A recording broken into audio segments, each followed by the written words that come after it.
Okay. We would like to ask you questions regarding the barangay. So, first up is we would like to know the history of this barangay. Yeah.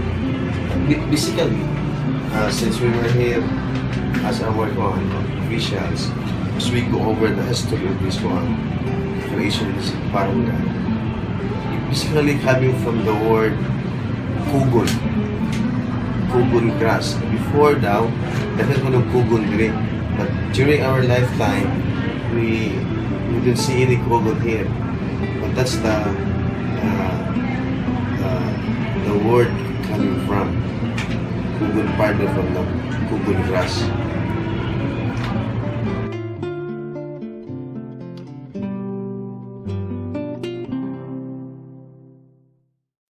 Okay, next question.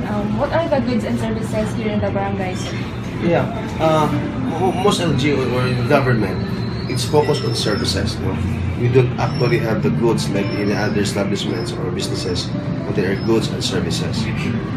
Our barangay got many services. No, it transcends three sectors: for environment sector, economic sector, and social sector. In environmental sector, our services ranges from the protection of the coastal area, the construction of flood control project, the repropriation in the system, and it includes the solid waste management, the proper waste disposal, among others. Of course, dili kayo applicable sa ato diri itong Clean Air Act from mga industries. So we focus more on the solid waste management. Muna atong daily household trash. No? In that area, muna atong focus concern niya, angin atong i-improve pag yun by educating the public, the people na mo participate and follow Republic and Plan Service. No waste should be segregated at source. No segregation, no collection. Kung makita mo din butalas kalsada. No? And even after collection, nagawin mo mga batasan, no tayo po sa kalsada. Diyan, take hours. Or worse pa yun, not segregated. No? Yung reklamo na sa gobyerno. That's a challenge na pose sa government, both the public, i-practice yun na sistema. And it will be down to the issue, to the question of discipline sa mga tao. So, about sa economic, kanang concreting of roads, magpasiga sa atong kadalanan, kinatong mga infrastructures nga sa offices, part na, and the livelihood we introduce to the constituents, particularly the youth and the women's sector. Sa social, problema tayo in the coastal area, daghan taong mga informal settlers sa coastal area. So, one of the projects or services nga to address that problem is providing them lot for the whole landless kung ang urban poor. Natay 1,600 square meters din nga atong ipalit from private entity na atong i-convert into housing area. 220 families or household benefits, excluding the open spaces for that community. No? Where buildings are starting to build another 2 sites, Sitio Laguna o Sitio Mansanitas. No? Muna yung mga sites nga we're hoping to develop into an urban poor site with the provisions of ample or adequate right of way, 6 meters. Dili sama ko sa itong lugar nga very congested kayo ang lugar niya, very risky during disaster. No? That's one sa to social service.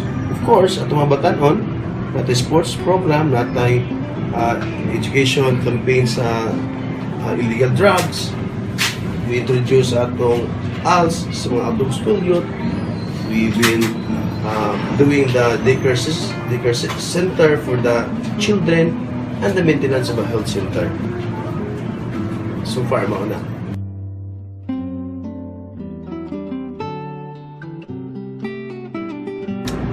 We would like to know what are some of the programs for natural disasters. Yeah, especially we are in the low-lying area, coastal area. The best program we can introduce to the public is empowering them how to act or prepare during calamities, no? So we don't have the much equipment right now, but we're going to improve the capacity of our residents na kung na yung storm signal or warning, sila na mismo na discussion area will voluntarily evacuate from their place, no? Kung saan na nga itong i-instill nila, no need na inyong pas sa gobyerno nga mahawa mo, no? Kay di man ta kaya nga mo pull out nila during the occurrence of the calamity na June. So that's one. So of course, kini atong disaster risk management plan, no? Appeal na nga we should not have any resident or household or structures in the creek, along the creek or canal. It poses very danger during subuan, di ba, flooding. This yesterday, gali kayo. That's one. We try to encourage them. Labi na sa basura. Kaya during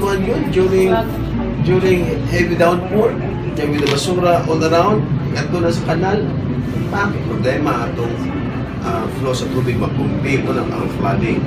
Ato na sa environment, ato sa coastal area, samot, bugaw kayo. Yan tubig, atong source of kaon sa mga marine products, di ba? So, mo lang atong ibuhat sa atong barangay, empowering our constituents to really react immediately kung na natural calamities na coming or impending as advised by our proper authorities.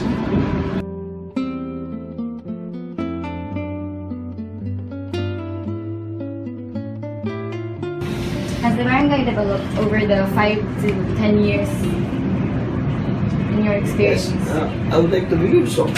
Because all these things na presently you are seeing now has never been for the past 5 to 10 years. We didn't have the improved barangay hall. We didn't have the paved concrete pavement. We didn't have that much lighted environment. We didn't have the this equipment, ambulance, the fire truck. We didn't have this in the last 5 years. So I would like to believe we've improved a lot. We have the urban pool. 220 families benefited from that project and many are coming. I think that's improvement a lot. Although we're not saying that's enough. No, it's continuing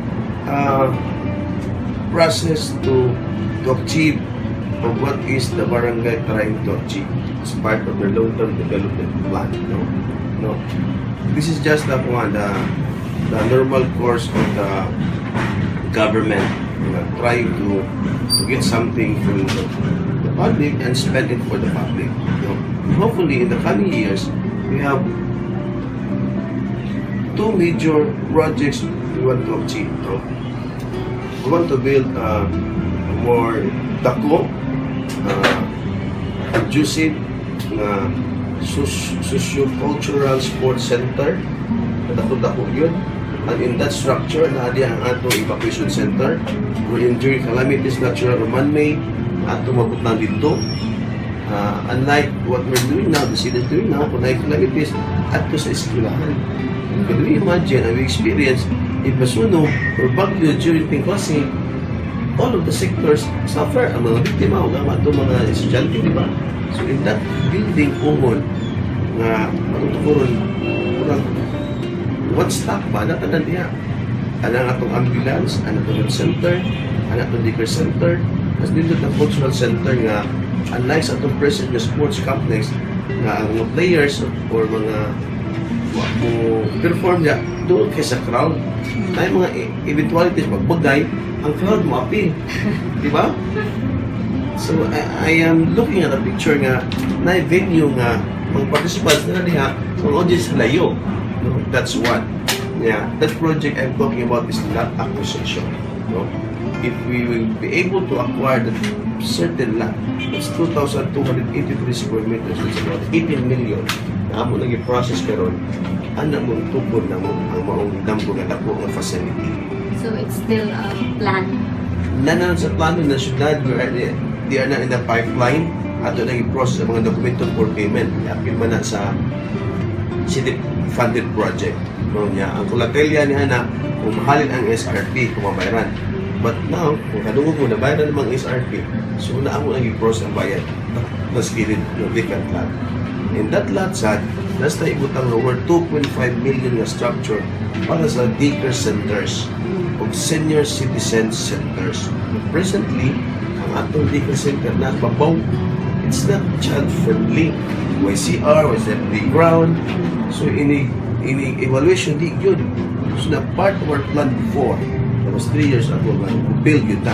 So, na ang kwarta na bidding na, we're just waiting a yuta ato ng mga tukuran. Wala ang bayaran. Another thing, one kuwada ko nga patulon, kana among damgong nga mutupod ta o public elementary school, public market, plus visitor with site sa katong ingon ako mga naa sa coastal area na. That's 5 hectare property lot. Kanang pupunta sa bumbong na. That's 5 hectare property. That's worth 170 million. Ako po napasod sa syudad. Karoon tuiga, active na sa budget. It's a matter of time, with all the documents nga ito mapreparar, magkasabot ang both parties, mag-acquire ang property, and it will follow na itong structures for public school, public work. It's a matter of time, because you're able to butang na yun sa itong barangay development plan, short and long term.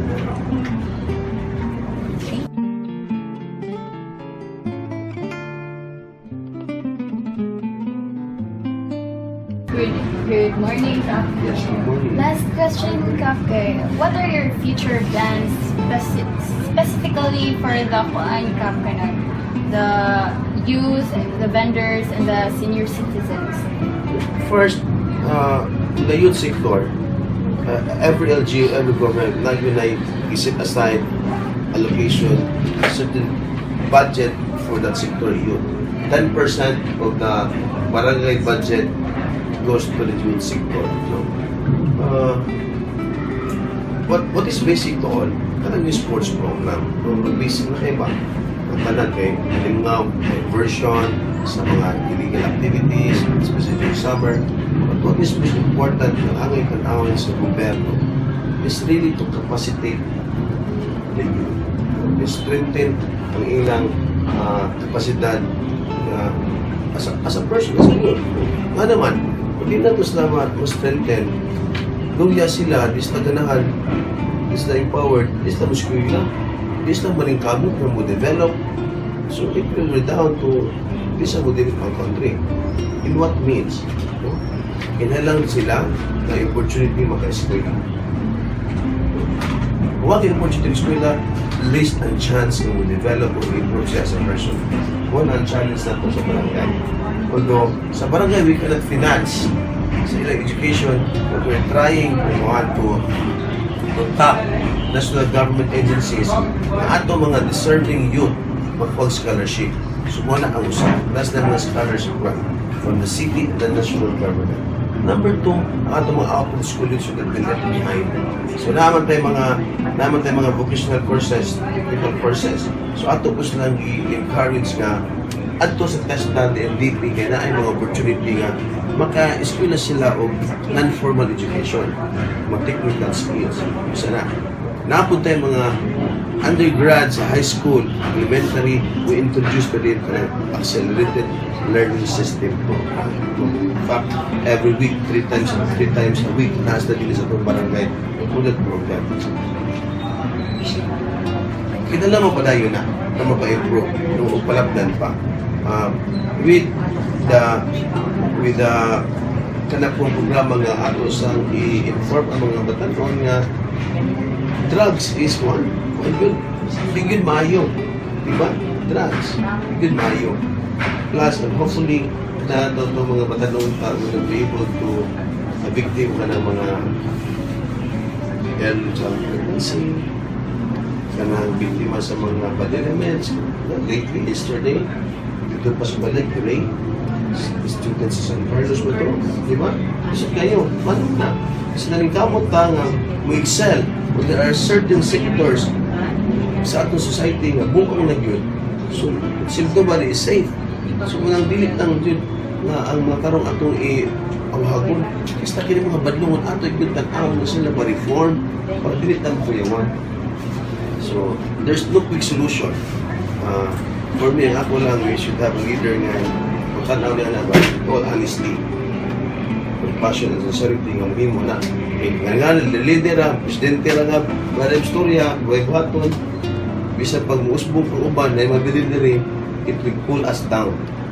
Di ba? At sa'yo, kamot ako, active na ka. Wala, not contribute. So, it's a wide tapo na nga batunon sa gobyerno with regards to the youth.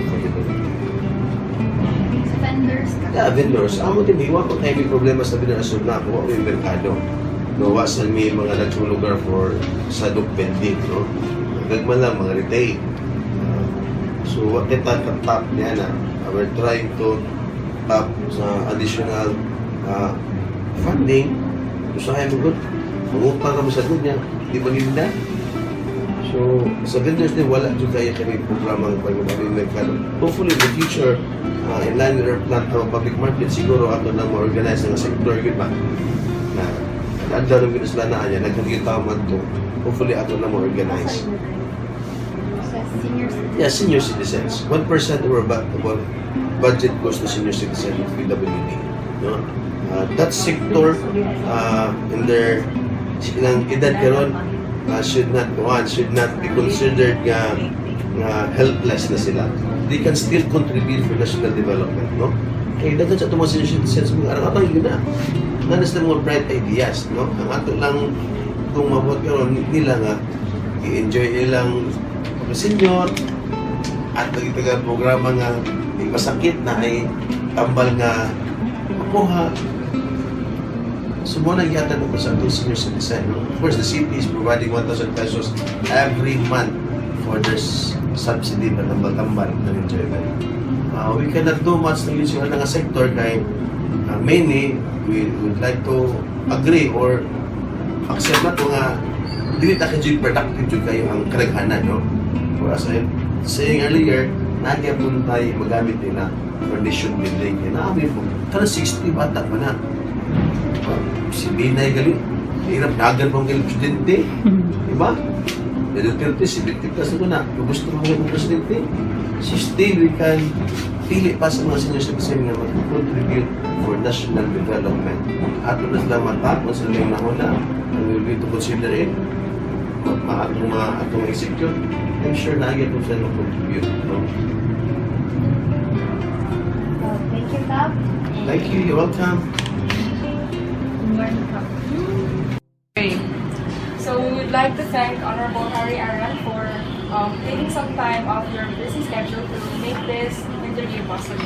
So thank you so much. From our end, thank you very much for considering our barangay project. Yes. Hopefully, we can have contributed to your work.